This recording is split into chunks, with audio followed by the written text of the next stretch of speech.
Харилцааны илүү бат бөх болж дараагийн том хэсэл дуусахад холбоосын төлөө бэлэн босох байв. Хагуагаар гэхэд 2 дугаар курсын сурагчдын дуудлага хоттой босох цаг болжээ. Дөрвөн хүнтэй байсан бөгөөд сэгүүн бүсэд он сар шатнуудын хамт сууж шог хөвчөд бэлтгэн хувцаслалтаа баг зэрэг өршөлгөө шийдэв. Профессор Ким дээд декан боловсруулах тэнхмийг хяналтаа авахын тулд яг ямар ажил сэдэж байгаа гайхан сэжигсэн хэвээр байна. Дуудлага хотолтооны сэдвүүн төмөрсөж бөгөөд гочин бүтээл бичээ. Гэвч нэг зал бий. Чанарыг шалгах тусгай шат нэмэгдсэн байв. Энэхүү шалгалтад зүвшний аратан цагаан барын хайшуулсан арьсаар сүлжсэн. Тусгай даавуу босох сажимплаг ашиглана. Энэ материал нь даавуу шир зөөлөн боловч металлын хатаасхтай бөгөөд түүс ивдээгүй. Ямар ч зэвсгийн бүх бат чанарыг эвдэх зорилттой тун өргөц эдэм. Шүүгчид эрийг энэ даагаараа зөхиж үтснээр зөвхөн хурц чанарыг нь бодож бүцгийг нь алдагдуулсан зэвсгүүдийг хэлбэрхан заагалж чадна. Дуудлага хотолтой авчид шүүгчид дараалуулсан сэлмүүдийг цагаан барын арьсан дээр түгшиж эхэллээ. Хажуунаас нь харж исэн Эрика энгийн туршилтад яагаад түвшний арьс шиг хойрцуулж ашиглаж байгааг сэхнээс асуув. Сэхэн түнд тавьсан хавхны талаар тайлбарсан. Цагаан бар нь хатуугаар алдартай шин чанар нь нэлээд нарийн байдаг. Түүний арьс нь металл эдвч шиг ажилладаг аж. Хэдий өндөр чанартай харагдсан ч боловсруулалт нь төгс биш бол арьс бүх бат чанарыг нь эдж архина. Энэ нь сихоны цагаан гэрэл дурт сэлмийг маш том аюулд оруулж байгааг Эрика ойлгов. Тэрээр энэ бүх шалгалтыг өөрийг нь унахын тулд зориуд бэлдсэн гэдгийг хүлээн зөвшөөрөв. Хэрэг түүний зэвсэг хогор бол өөрийнх нь төдийгүй профессор Кимийн нэр хүнд асар ихээр унах байлаа гэсэн хэдий ч сихогт сандарсангүй. Тэр зүгээр нэг сайн сэлэн биш. Харин шинэгэн бүтээх хийснээ мэдж байв. Эцэст нь манай баатрын очлоо. Шүүгч цагаан гэрэл дурт сэлэм рүү ойртон сажимплаа даавууг цахоор бэлтэн. Гэвч түүнийг далайх үед бүтэмшгүй зүйл болов. Эрен даавууг зүсэх эсвэл хогорхын оронд сэлэм хүчтэй сөрөн төрөвлээ. Сэлэм гараас нь мултран шалан дээр харж игнэн унахад үзэгчд болон шүүгчд бүгд шоконд оров. Яг юу басныг хэн ч ойлгосонгүй. Гэхдээ энэ нь энгийн төмөр сэлэм биш гэдг нь тодорхой болов. Дараагийн агшинд манай залуу өөмөнийг зэгцлэхээр босож ирлээ. Хурц чанартай харсан энгийн сэлэм сажимплаа даавуунд бод өсрөх байсан ч түүний ир өөр болохыг тайлбарлав. Түүний сэлэм нь агаар дах сарнисан манайг цэвлүүлэн тун нэмгэн ир басхын нэвтрүүлдэг аж. Манай мэдрэгдээгүй гэж үзэгчид эсэргүүцэхэд тэрээр энэ үеийн маш нарийн тул бараг мэдрэгддэггүй. Цэвэр гэрэл мэд харагдах жинхэнэ хорц аавар гэдгийг батлав. Ир болон даавуу хоёулаа адилхан өндөр түвшний хорц агаартай байсан тул биенээ түсгэж сэлэм мордсон хэмээн тайлбарлав. Дараа нь тэр нийгмийн холбоос чөлөөг ашиглан манайгийн дотвөргүй хэлбэлцлийг тохируулж эрийг бүрэн дотвөртэй болгожээ. Үүнийг батлахын тулд тэр сэлмийг өөрөө авч даавууг ямар ч төвөөгүй засж архив. Яг энэ агшин сэлмийн зэрэглэл албан ёсоор ховор түвшинд хүрч авшаа. Эрийг билүүдэж биш ур чадвараар бэрчүүлсэн ор хар барьж байгаа тул өнөө ногцон өслөө. Мэжигдсэн дуудлага худалдаа чинь нэгш хүнийг 1 сая воноос шууд 5 сая вон болгон өсгөв. Тархинд байсан шилдэг сурагчид цэм сэлмээр судалгааны материал болгон авахыг хүсэж эхэлжээ. Үнийн өрсөлдөөн жинхэнэ улайсан толон болон хувирав. Шаргал морт төгсөж үнийг 200 сая вонд хүргэж, Эрика ч үнийг өргөжлүүлэн өсгөх зур үеийн шин асар их мөнгөөр чирчээ. Манай ядуу залуу банкны даншинд байгаа ялахгүй 110 мянган воныг бодохгүй ээж чадсангүй. Эцэст нь үнэ итгэмээргүй 600 сая вонд хүрсэн бөгөөд үнийг улаан статикан санаж болгожээ. Жиг хажууд нь дөрвөцөн үлдлээ. Эгч чинь түүнд ямар ч үнээр хамаагүй авахыг тушаасан ч тэрч бас деканаас илүү үнд өдөж чадсангүй. Профессор Ким харин бахархсан. Сэтгэл хангасан энийн сэвжтэй харж зогсоно. Түүний дараа рүүгийн өрөөнд мөнгө сихоны дансанд оршоо. Декан сэлмийг бэлтгэж дээр дэмий өрхийн оронд жинхэнэ аюултай бүсэд ашиглахаар төлөвлөж байгаагаа тайлбарлав. Боломжийг ашиглан тэрээр түүнээс дарангуйлсан очих газрыг өмөж болгож өгөхийг хүсв. Энэ нь ихвчлэн 1-р курсынхний практикт зориулагдсан газар юм. Журмын дагуу декан эргэлдэж байсан ч сэхэн буцаж ирэхдээ тусгаалсан захиалсан тэгсэн бэлгэлнэ гэж амдан түүнийг ятгах чадлаа. Тэр шууд зөвшөөрч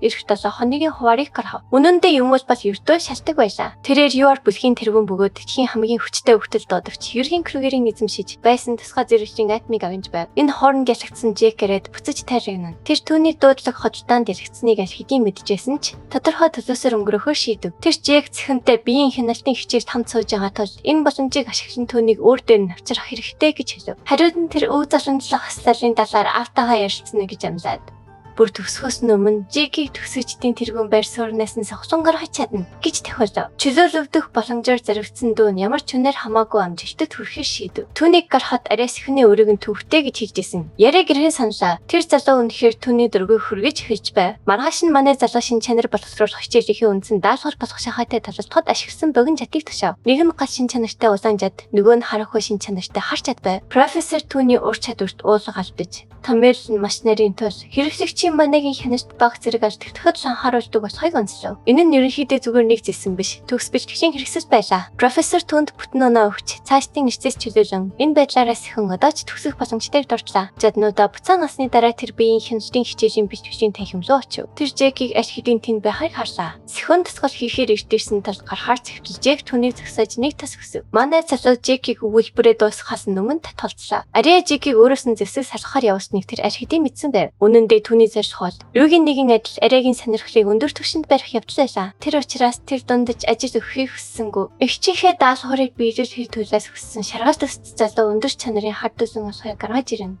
Бат санал болгов. Хэрэг сихэн халт тулаанд ялал болохыг авна. Хэрэг Жек ялуу сихэн арай зэрүүлж зэвсэг давтах хэвээр. Манай залуу зөвшөөрсөн ч нэг нөхцөл тавилаа. Жек бүтэн нэг сарын турш эгчийнхээ нэрийг дурдж олохгүй. Бүгдийн чимээгүй байдлын талаар түнд мэдэгдэх ёстой. Бат тавигдсанаар манай залуу шинэ хоёр жадаа бэлдэв. Жейк өмнөх шигээ бэлтгэлгүй баригдахыг хүссэнгүй. Тэр асар их манайг нүдрахандаа шахан. Нэг өдөр шахан цэвэрлтийг зөксөөхөд ашигласан шигээ дарангуул хүчийг эхнээс нь ашиглахаар шийдэв. Үүнийг харсан манай залуу нийгмийн холбоос чулуугаа идэхгүй болгож холбоос дарах ур чадвараараа хит идвч төмрийг идэвхжүүлв. Сихоны уян назар хай цацруудыг харсан Жек дархан байх нь янз бүрийн зэсэн эзэмших байгалийн давуу талаар хотгоо гэж гайхав. Гэсэн хэдий ч шархалс залуу ихтэй хэвээр байлаа. Тэр Сихоныг эрдөө зэвсэгт тассан төдийгөр өөрийг нь ялна гэж итгэсэнгүй. Тэр дуусахаар нудраа бэлтэн дээрэн орсон ч Сихон төвөггүйхөө шалхан бултахад бүрэн гайхаж хоцров. Дараа нь Сихон голон хүртэн цавтай жадны техникийг хөвлөсөн бөгөөд энэ нь Жефт айцсан сэжүүшгөө. Өмнөх амьдралтаа манай залуу өндөр түвшний чулуу авахын тулд хангалттай бүх холбоос үүсгэхийн тулд ногтын нэгтэй олон цагийг ярьцаж өнгөрөөжээ. Энэ хугацаанд тэрээр бүтээгчийн хэнд ч үзүүлэн үлдээгээгүй нуус техникийг сурч хасан байв. Сихоны одоо хийж байгаа зүйл нь ертөө бачхид уур юм бол байсан ч давмгалахад хангалттай байлаа. Сихон жадаараа урагш тонгоход Жек гайсандаа хойш урахад хүрв. Жек Сихоны урсгал тавтаж байгаагаар ойлгосон ч Сихоны биеийн үзүүлэлтийг ур чадварууд нь дэмжиж байгааг мөн мэдж байв. Тэрээр болтож ур чадварын үйлчлэх хугацаа дуусахыг хүлээн нөхцөл байдлыг эргүүлэх нь түүний ганц боломж гэж шийдэв. Нөгөө төгөр Сихон Жекийн цаг авах стратегийг мифт харж байлаа. Сунжирсан тулаанд гэрч чадахгүйгээ мэдсэн тэрээр бөгөөчөндөө холбоосын чулуунаас асар их хүч авч тесрэх цагаарыг идэвхжүүлэн хортон дуусгахаар шийдэв. Улаан дөлний урсгал түүнлүү дайран орч одоо чивдүүлж буй манайгийн эрчмийг ухамсарсан Жек айц сандарлаа. Шахалтад орсон Жек өөрийгөө барьхаа болов. Тэрээр мэрхийн маягийн хэлбэргүй сэрмийг амьлуулж цэнхэр тэмшлэг болон гүш доцыг нэгэн цэрэг ашигласан нөцгөн гараараа өндөр хортны сөрөг дайралт хийв. Манай залуу гасан хүрдэн цагтаачаад нэгдүгээр засвар шаргал хавирхан сад техникийг ашигласан түүнтэй шууд талав. Анхандаа тэр зөөлөн хандхаар төжүүлж байсан ч Жек бодит тэргүүгээр өндөр төвсний сэрмийн урлаг ашиглахыг хараад язуулт байгуулахын тулд ур чадвараа бүрэн дайшлахаас өөр аргагүй төрөв. Хоёр хүч манайгийн гэлбом тэсэлтээр мөргөлдлөө. Тоос шараа эцэстэн зам хохот хоёр залуу бие биенийхээ хоолой тулж бүрэн мохортолд орсон байв. Атаны хүүд эсвүүний нүрнээс ганцхан миллиметрийн зай тасхад түүний жадны үзүүр Жекийн хүзүүнд толсон байв. Жек эсвэл чимээгүй байснаа эцэст нь ялгцнаа хүчээр зөвшөөрөв. Жек бууж өгсөний дараа хоёр хүү тавьширч сэгүүний хамгийн ихэнд санал болгосон зүйл нь тэнцэн тооцох байлаа. Жек эм насанд аюултай ур чадвар ашигласан тул шаруст өөрөө яригдсан тооцогдно гэж зүтгэн татгалзав. Бухимдсан Жек сэлэм ашиглаж чаддгүйгээ чангаар харав. Манай хүү асуудлыг нь хэдийн анзаарсан байлаа. Маярсан сэлэмний ур чадвар додомог тооцогдогч Жек гар хүрсэн зэсэг бүрээ бүр маш өндөр бат бүх чанартай гинж өрөө жархдаг тул сэлэм хэрэгж чаддаггүй байв. Асуудлыг олохын тулд сэгүүн Жекээс баруун гараа сунгаж тагшрам манайгаа хөдлөхгүй байхыг хүсв. Жекийг юу болоод байгааг гайхаж сэгүүн гинт түүний алхахыг олохоор цохиход тэрээр сандарч орхив. Үгээр манай хүү асуудал нь энгийн материалын бичвэрт биш харин хувиргалт юм байна гэсэн дүгнэлтэд хүрв. Жек ёс хоцрогын тайлбар шаардав. Түүнийг гайхшруулж сэгүүн зөвхөн түүн зэрүүлж сэлэм татаж өгөхөр амлав. Яг тэр агшин тэрээр Жекээс дээд зэргийн чанартай өндөр түвшний шахагч чулуу болох холбоосын чулууг сонгосон авлаа. Энэ нь шингээсэн манай шахад нэн төхөөрөмжтэй боловч нэгтэн бод бүх чанараасаа хэвтрүүлж хөвчсөн хангалттай байна. Сегүнтийн даралтад дэвтрэхгүй сэлэм хийж өгөх амлав. Энэ хорн нууцаар сонсож байсан. Тэдний багш манай хүүтэй мөн холбоос тогтоов. Жекийг гарахад профессор түүнтэй онцаарчлан уулзахыг шаардлаа. Ертөж дархан байх ёстой сэгүүн ягаад гинт жад ашиглахдаа ийм сармаагааг тэрээр сижигж байв. Тэрээр түүнээс ичвтэй төгс позонд тайлбар шаардлаа. Сэгүү Эрикагийн холбоос нь чулууг гаргаж ирээд энэ бол болцонго өөр хүний биеийг даган дуурайх боломжтой энгийн дэмжихийн ур чадвар гэж тайлбарлав. Тэрээр ур чадвараа үзүүлж энэ нь бидэнд хөдөлгөөний хүчээр толгодог тул маш их ачаалал өвдөхийг тэмдэглэв. Профессор үүнийг ажигчдын дуурайж болохыг ойлгож сэжигсэндээ уучлал хүсв. Тэрээр ажиллах чадвартай. Тамнаас Garnet Pellinger гэдэг төр байдаг тухай хэлжлээ. Энэхүү бузар амтан баатруудын ур чадварыг хуулбарлан тэдний хөнөөдөг бөгөөд профессор түнд үс санаж байгаа нь илт байлаа. Профессор түүнэр ч төр өөрөө гэж сэжигсэн.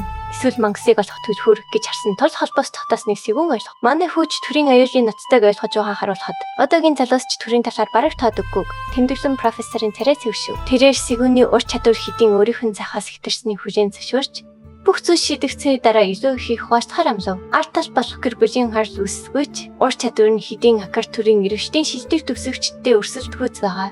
Тус профессорыг хөдөлгөснөө манай хүү мэджээ. Гарчийн хугацаанд сэгүүн буруутай санагдж байгаа сайн хагас мессеж хүлээн авч сүүлийн үеийн тусламжийн төлбөрийг мэдхийг хүсв. Төлбөр болгож манай хүү Луис Вашингтон талаар мэдээж хүсв. Хаа түүнийг хараахан мэдэхгүйч бүлгэмээс гадуур холбоогоо ашиглан түүнийг олохоор амлав. Сэгүүн өнгөрсөн сайн хашиг алжтай байгаагүй. Бэрхээс өмнө мөшгөхөд хизүүлөөс буюу тэсвэрч нохон талаар эргэцүүлв. Түүнийг гайхшруулж Сенха бараг шууд залгаж дэлгэрэнгүй мэдээлэл өгөв. Луис бол Махбодын тэнхимийн 2 дугаар сургуулийн шилдэг сурагч боловч одоогоор чөлөө асан байгаа аж. Тэмцээний үеэр өөрийнх нь шидэд төхөр эсрэг өөрчилж манагийн хэлхийг нь бүрмсэн гинтэжээ. Тэрээр яар нэгдсэн нэмлэх цэргийн засаг хэмжлэгээ хийж байгаач сайжрахгүй байлаа. Энэ нь сэгүүнийг цочроо. Тэр хэдийн бэрцсэн бол тэсвэрч нохоо бож хийж байгаа нь шавтай. Яг тэр үед Жек сэгүүнийг гүйцэж ирээд шин сэрэмнийхээ татар асуултаар бөмбөг боломжийг ашиглан манай хүү Луисын тэфэрттэй төхөрийн ард байгаа эзнийг түнд харуулв. Холбогдох нэрсэн элит гясгортнуудын сүлжээний гишүүд болон ураг садан болох гэрээр Бабарет гэр бүлүүд байлаа. Эвдэртгүй сэрэмний төлбөр болгож Сэгүүн Жекээс тэр хоёр гэр бүлийг мөрдөхийг шаардав. Сэгүүн түнд сэрмийг хийж дуусгах 7 хоног орчим хугацаа орно гэж хэлв. Шариуст хүү маш их давталж. Өөрт нь үнэхээр тохирох сэрэмний хариуд юу ч хийхэд бэлэн байгааха давтлан хэлв. Гэвч Сэгүүн анхны тушаалаа өгөхөд түүний догтлол цэвэр цэцэрч болж хувирв. Тэрээр Жекээс өөрийнх нь гарыг аж болох цэвэрхэн хулахыг хүсжээ. Энэ бүхэн манай баатрын өр нэгдсэн эмзэгт хэвтэх ирэх авах төлөвлөгөөний нэг хэсэг байжээ. Байндаа ойртохын тулд түүнд тэнд байх шалбархан хэрэгтэй байсан бөгөөд цэвэрхэн хугарсан гарын төс тэлбэр байв. Зураглаж эмзэг рүү шилжиж Луис холон шүтгтэн байж хідээ сургуулийг ажичид ансгаа дээр нь ажиглана. Тэрээр лавын сон гаргаж ирэхийг зүтгүүлсэн ч бэртлэн сэдэрч асрыг өвдөж дөгөв. Тэрээр яалах боловч инженер манагийн эсрэг урсгалын үзэгдлийг баталгаажуулахыг сонсоод айсандаа нүдэн томров. Тэр чимээ амьдралыг нь өөрчилсөн гэмтэл асан яг тэр ашны дурсамжийг сэргээв. Ахлах хэмж туршилтыг шууд зогсоохыг тушааж ажигчдад манай сар мөжөөлөгч тарихыг хэлв. Луи төхөрцөхийг хичээж үргэлжлүүлэхээс өмнө богино завсарлага авахыг зөвхөнгөө баран хүсв. Гэвч эмч тууштай байлаа. Түүний биеийн байдал муудж байгаа тул тэрээр сэргийн засах шитийг өдөрт өвдөө 50 удаа болгон хязгаарч зөвхөн анхан шатны шид сургуулах болгон буруусав. Энэ мэдээ түүнийг айдас тавталв. Шилдэг сурагчийн хувьд анхан шаттай буухан карьерийнх нь хувьд цаазаар авах яшиг санагдав. Сайн сандраж ишлв. Тэрээр эмчээсээ техник боломж олгохыг гуйсан ч зөвхөн манай биеэс нь хяналтгүй алдагдахад хүргэв. Түүний хяналт алдагдаж байгааг харсан ажигчид түүнийг дарахын тулд тайвшруулах тариа бэлдэв. Тэрээр чадна гэж чангаар хашгиран эмчилгээгүйсэн ч ажилтан илүү хурдан байж тайвшруулах тариа шахан эцэст нь түүнийг чимээгүй болгов. Сүүлд нь тэр ганцаараа сэрж туршилт хийх боломжийг олдогдуулсан зөвхлөө харав. Тэрээр асуудлыг өөрийн гартаа авахар шийдэв. Албан ёсны эмний шин арга төслөхгүй бол тэрээр бэлтгэл эсвэл биеийн төсвөлөөр дамжуулан өөр арга замаас хастай байв. Түүний хөдөлгөөр бэлдэж байтал хэн нэгэн толгоор нь хатгав. Тэр дээш харахад манай Баатар яг байхыг хүссэн газартаа гараа гипстэй зогсож байлаа. Бидний зөв байж тэрээр эмнэлэгт Луистай тарахын тулд зориуд өөрийгөө бэртээжээ. Зурагчид түүний өнгөрсөн амьдрал руу хотын хаасан шатаж байхад анх уулзж байсан үе рүү шилжив. Агаарын давталгааны аюулын дахиа сонсогдож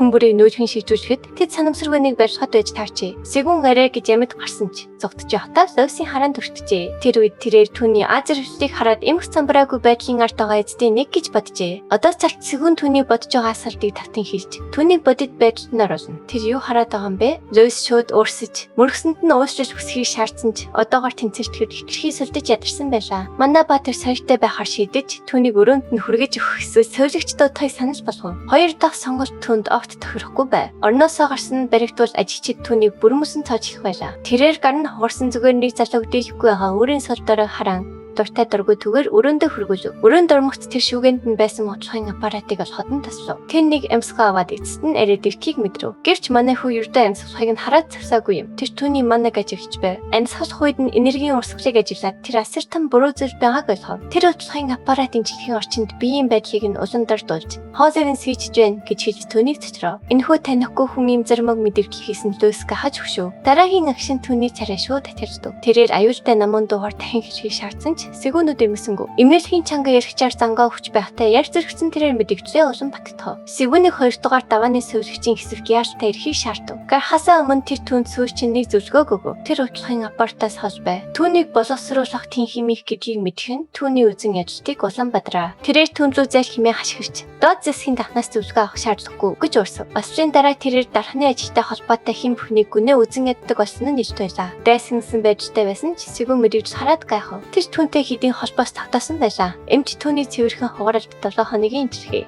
Мөн дахин 7 хоногийн ямар ч шаардлагатай тулгав. Цагт 2-7 хоног үлдээд байхад манай хүү хэдийн төлөвлөгөө зохиож өгсөн. Түүний зорилгоос Луйсын гэмтсэн манагийн хэлхийг эмчлэх явдал юм. Гэвч түүний хамгийн ихний зорилго бол дүр эссэн манаа ирвч гэдгийг нь мэдж буй. Тэр утгын апартыг устгах явдал юм. Эхний алхам болгон тэрээр Луйсын эмчид шидэ хүчлэх гэж байгаад татж төгч байхыг нь харсан гэж матжээ. Аюулгүй байдлын үүднээс эмнэлгийн ажилчид түүнийг цаашлахыг тэрээр мэджээ. Түүний яг хүссэн газар нэрв. Маргааш өглөө манай залуу Джек рүү залхаж хоёр с ижигний талаарх мэдээллийг асуув. Джек Луйсын ослыг с ижигтэй байгааг хүлээн зөвшөөрнө. Тэрээр Бабелийн нөлөөнөөс гадуур шидэсэн сонсогчдыг төвтөд бие даасан байгууллагаас хоёроор цамхагийн талаар дурдна. Оюутнуудад үзүүлэх тэдний эрх мэдэл нь туйлын асар их юм. Ивори цамхаг 2 дугаар дамжааны оюутнуудаас тэтгэлэг хамрагдах нэгнийг шалгаруулж ирсэн бөгөөд Луйс хамгийн өндөр магадлалтай өрсөлдөгч байжээ. Шалгаруулах тоглолтын үеэр Бартийн гэр бүлээс түн төгсөн шидэд төхөөрн дэлбэрсэн юм. Бармет босон Крюгерийн гэр бүлүүд нэг тал учраас түүнийг замаасаа зайлуулахар хандсан нь тодорхой байв. Гэвч Сиун тэрхүү хөтлөгөд илүү санаа зовж байв. Тэр Джекээс өөр сэжигтэй зүйл байгаа эсхийг асуув. Махбодын тэнхимийн профессор Чарльз түүний эмчилгээг ивент хийхийн тулд их хичээж байгаа Джойф дурдна. Гаднаас сурагчтай төсөвч буй сайхан сэтгэлтэй баг шиг харагдавч Синизэн совин хүнийг захиалахад хаах гэж сануулна. Үдсээс сурахаасаа өмнө Джек сангирсан төрхтэйгээр Синес түүний бичил санаа зовж буй хүмүүстэй холбогдохыг хүснэ. Хэсэг хугацааны дараа манай залуу Сунха руу мессеж бичиж Джектэй таарчлуул зөөлөн харьцахыг сануулхад Сунха гайхалтай зөвшөөрнө. Джек мөн Эрикээр санаа зовж байсныг дурдсан ч Синд дугаар нь байхгүй бөгөөд хэрэг мандаас хүн биш гэж бодон дараа шийдэхэр болно. Тэрээр анхаарсаа тань гол байдаа хандуулна. Тэр Луйсын өрөө рүү очиж хаалхыг нь тогшино. Түүнийг мөнгийн мэдүүтэй эмгтээгараа сонгон барьж аваад татвч татан хаалгаас салган хаана. Тэр маш их ууртай байв. Сиуны эмчтэй хийсэн башир архаас үлд тэр 2-7 хоног чанд гомбер харвалж сэргийн цас хажиж бүрэн нэгдүгээр төгшин хөрхийг буурчээ. Тэр сүүлийн 6 сарын турш сэргэхийн тулд бүх цас хөөсөө зориулсан байдал түүний нэг зөв бүх зүйлийг сүйтгэжлээ гэж бодно. Манай залуу очлохын талаар дахин сануулхад тэрээр түүний сануулгыг үнэхээр сонсож хэрэгсэхэ болсон гэж уртаа хэлнэ. Бармитийн ажиллагаагүй шидэд төхөөрөөс болж мангаар төлөвцснийхээ дараа тэр танив төхөөрөмжид сохроор итгэхгүй байх хичээжийг ойлгожээ. Гэсэн хэдий ч тэрээр эмгтэйг ивлэж чадна гэж тайван хэлэхэд эмгтэй бүрэн асмайн. Тэр түүнээс манагийн төлөвлөж гэж юу болохыг мэддэг эсхийг басан асан. Сиу нотхон ч цочирсангүй. Тэр үнийг итгэшгүй өвчин бөгөөд дамгаар яригддээд авирагчид чачрыг нь олоогүй зүйл гэдгийг батлна. Зөөсөр хэлцэж байсан ч түүний онолыг сонсохоор сонирхно. Тэр профессор багшийнх нь өгсөн утлагаас яриагаа авшина. Тэр зүгээр нэг яшгүйгээр түнд үннийг харуулахаар шийднэ. Дэд сүнсний холбоогоо ашиглан тэр эмэгтэй манагийн сувийг дүрслэн харуулна. Тэр үнийг маш энгийнээр тайлбарсан. Түүний анхны суваг 110 болтод зориулагдсан байсан ч хүзээнийх нь гэмтсэн хэсэг зохимжоор 220 болт болж нэмэгдэжээ. Сиун нөлөөг нь үзүүлэхэд түүний өөрийнх нь хоолойд ижил тогтворгүй. Манагийн хэв шинж бий болохыг хараад эмэгтэйнүүд айдастайгаар томорно. Хүчтэйлийн энэхүү байнгын зөрчлийн тасварчдгүй ачаалал үүсгэж эцэст нь манаг өвт ашиглах боломжгүй болгодог гэж тэр тайлбарна. Нөхцөл байдлыг ухамсарлах зөөр профессор Чарльз түнд утлаг өгч байсан агшин эмэгтэй бодол зөрсгийн орч ирнэ. Профессор үүнийг түүний ширханд сайн гэж амлаад манагийн төлөвлөгөөг даван тоолохын тулд хэрэглэхийг ятгаж өвдсөн ч хизээч бууж өгөхгүй хай сануулж байв. Тэр үед Луйс дэмжлэгтэн талархаж байгаагаа хэлж байжээ. Одоо эмнэлгийн өрөөндөө шүдэ зүүн зогсохдоо тэр анхнаасаа л ашиглагдсанаа эцэст нь ойлгоно. Тиймээс тэр профессороос хариугаа авахар тангаруулах бөгөөд эмэгтэйнүүд нь тухайн сар үсгээр ирэн ирэхэд манай залуу санаа амрын юмсан. Дархан хүний хувьд манагийн шархыг нь бичлэн эдгэж чадахгүй ч манагийн хэрэглээг нь дахин тааруулж дахин шид довтлох боломжтой болгож чадна. Гэвч тэр үнээр нь тайлбарсан. Нэг өчир байгаа гадарсан Зөөс түүний хариуд юу хүсэж байгаа гэсэн. Манай залуу шалуухан ярина. Тэрээр эмэгтэйг 6 төрийн ертөнцийг садаж ирээдүйг өөрчлөхөд хандраасаа гэж хүснэ. Эмэгтэй эцэст нь инээмсэглэн гараас нь барьж тохиролцоогоо баталгаажуулна. Дараа нь манай залуу түнд нэг ут инжир өгөхөд эмэгтэй бүрэн гайхшин. Түүний засарсан манай хүзөөнийх нь гимтсэн сувгаар өнгөрөхөд тэрхүү өвчлөлт мэдрэгддэг гэж тэр тайлбарсан. Ер нь шидэн шид тавтлахын тулд бүх биеэрээ цэвэрсэн манай гэрэлтүүд хөстэй байдаг тул тэрээр гацчаад байгаа юм. Түүний гар манаг шууд хилэн дээрээ цэвэршүүлж тэрхүү сувийг алгасах бөгөөд энэн зааны хөрөгчөнд хийхтэй ажил хизүүзүүлж тэнд ямар ч сувг бараг байхгүй тул Зөөс үнийг хийж чадна гэж итгэхгүй байв. Гэвч Севен түүнийг үнийг хийж чадах ганц хүн гэж батлна. Үнэндээ өнгөрсөн амьдарчтай тэр өөрөө энэ аргыг зохион бүтээж дишбэрэгч нохог их цалыг хүртэж байжээ. Сургалт маш хүнд хэцүү байв. Эхлээд тэр инжир идэж зөвхөн хэж болон манайхаа ашиглан ширн нарийн ажиллах хэвээр болов. Севен түүнийг бүр цааш нь шахаж зөөсөн модтойгоор хэцүү өгүүлбэрүүдийг манаа болон зэрлэг сэтгэл хөдлөлөөр хашгируулна. 7 хоногийн ийм галзуу сургалтын дараа тэрээр шидэндээ биш зөвхөн дуудлагатай ахиж гаргасан мэт санагдаж бухимдаж эхэлнэ. Гэсэн ч тэр эцэст нь уучлал хүсэж Үргэлжлүүлж хийх хүснэ. Харин дэш залуу эцэст нь нөөцгдэж гин. Энэ бүх үйл явц нь тарны шидэн ташгирдаг манайг цэвэршил хөцөлтөй байжээ. Луис үнийг сонсоод шоконд орно. Тарны биехийн тулд манайгийн жижиг бүүн болон хүчтэй сэтгэлийн дүр зураг хэрэгтэй гэж тэр тайлбарсан. Үүнийг үзүүлэхийн тулд тэр энгийн манайгийн бөмбөлөг өсгөж хөр шидээр мохбод оруулж дараа нь хорцох таны ашиглана. Бөмбөлөг маш хурц бөгөөд хурдан болж эмнэлгийн цанхыг хагашна. Хагарсан цанхны төлөө уучлал хүсэхээс өмнө тэрээр дөгөө болон гайхшина. Луис хэдийн санааг нь ойлгосон байв. Тэр өөрийн манайгийн бөмбөлийг өсгөн. Дараагийн агшинд тэр үнийгээ асар том туярах бөмбөлөг болгон өргөжүүлнэ. Сивэн бахархан харна. Шидэн ертөнцийн хоолыг умартаж чаддаг бол хүчтэй сэтгэлийн дүр зурагтай шидэн өөрийнх нь хоолыг сүрч чаддаг гэдгийг тэр тань санана. Дэлбэрэгч нохоо хүчтэй сэтгэл хөдлөлөөр давтана. Тэрхүү сэтгэл шаналгсан өгдөлтийг мэдэрүүлэх шид ашиглаж чадхаа ойлгоход манай залуу түүний хэрэгтэй бол уйлахыг намханаар зөвжигч тэр татгалцсан. Түүнд ийм зүйл хийсэн хүмүүсээс хариугаа авах гэлээ. Тэр нулимсаа асгаруулахгүй гин. Осол аваарын сэтгэлийн ширхгийг нь даван толгоход нь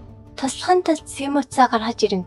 Сургуулийн самбарт шүүгийн тэр хор биш бхэн. Дараа нь өөрийн цамхагийн сургуулийн талбайд хэсэг шин сурагчид энгийн хараг хэсэн мангасыг ярьж чадахгүй бүдгэж байв. Энэ арчаагүй байдлыг харж ирсэн аркийн эсрэг дүр гоц тэднийг басан зайлхайг тушаана. Тэднийг тогтох үе түүнд бармитаас утас ирч цамхагийн кафе самбарын хамгийн сүүлийн үеийн нийтлэлийг үзхийг сануулна. Үүнийг харамгцаа гоц сурсан дэлбэрч Луисын нэрийг зэмлэнэ. Луис холт тулааны нээлттэй сорилт нийжсэн байв. Нөхцлүүд тодорхой болов. 7 хоногийн дараа өдрийн нэг цагт тулааны танхимд бэртгэхээс айн бэрхэж байгаа бол татгалзаж болно гэж тэр олон нийтийн өмнө түүнийг дарамж иржээ. Сорилттой зангаан түүний нэр хүндэд шууд халтсан хэрэг байв. Маш их хуурсан тэрээр эмэгтэйг дахин хизээч босож ирэх хэрэг болчихсон задхор тангарагшна. Эмнэлэгт иргэн ирэхэд охин энэ нийтлэлд тийм ч сэтгэл хангалуун биш байв. Тэрээр өөрийн таны шид бодит талаанд гоцыг буулган авахд хангалттай хүчтэй биш байх вэ гэж санаа зовно. Нэг агшин тэр Сенийг Пир Барметийн илгээсэн таниул байж магадгүй гэж сэжигсэн ч тэрээр эмэгтэйг тайшруулна. Түүний шидэнд даж ухамсартай нь холбоотой инстинкт байсан ч осол аваар нөөнийг ашиглахаас айхаа гэсвэлдээсэн гэж тэр стратеги тайлбарсан. Энэхүү халт тулаан нь түүний сэтгэлийн шархыг эмчлэг шок эмчилгээ аж. Хэрв ялагдвал шарх нь улам дордно гэж санаа зовход Сен түнд бүрэн пижо хаа бачна. Яг энэ Сен түүнээс нэгэн холбоос чулууг соголон авсан бөгөөд энэ нь хөдөрч шингэсэн манайгийн шин чанарыг нэмэгдүүлдэг бэд цэргийн осны чулуу байв. Энэ нь түүний шин зэвсэгт яг тохирох бүрэлдэхүүн хэсэг юм. Севн амны хөндөө үзрэгт зориулж бэлийн өмсгийг хартал Луисныг агшин санаа амарч байснаа түнлүү хараж эхэлнэ. Энэ хооронд сургуулийн хотхоноор цүү ярийн асар хурдан тархна. Ялангуяа төвчрийг шалгаруулахын яг өмнө болсон тул хүмүүс Гоцив Луисын бичгийн цаад эзэн гэж ижин далангуй сэжвэжээ. Гоц шахалтанд орж эхэлнэ. Ахан түнд хийсэн хэрэгээ өөрөө цэвэрлэхийг сануулж хэдийн зансан байжээ. Түүний бүтгэгүйдлийг ашиглан Euro Group-ийн харьяа байгууллагуудыг хяналтандаа авах цагшил хийж тэд нөөцхан баярч байгааг тийм мэдэж байв. Пир Бармет гарч ирэхэд гоц түнлүү урлана. Анхны төлөвлөгөө нь Луисийг зүгээр төхөөхсөж шоронд хийх байсан тул тэднийг энэ хэргийн ард байсныг бүгд мэдж байгаа бөгөөд гоц хэд бэхэндэн. Түүнийг бие махбодын хувьд бүтээх болгож өөрчилсөн хүн нь Пир байв. Пир өнгөцгөн уучлал хүсэгч гоц тоосон үг хэрэггүй байв. Тэрээр залхамжлагчийн байр суурийг баталгаажуулах бодит төлөвлөгөө хүсэж байв. Пир бараан өнгөөр түүнийг тайшруулж нөхцөл байдлыг шийдэх төгс арга байгаа гэж амлана. Одоогоор энэ манхагийн дараагийн бүлгүүд хараахан нийт жирбэг байгаа төшин гармагт та бүхэнд хамгийн түрүүнд хүрэхээ амлаж байна. Бидний бүтээжийг гинтхийг хүсэж дэвшигдсэн дэвтүүрийн банкны данслуу ханд юу ажгээгээрээ. Үзсэнд гүнээ баярлалаа. Лайк дарч, сувиглуу маань бүртгүүлж, дараагийн гайхалтай бүтээлийг тэсэн ядан хүлээж аваарай.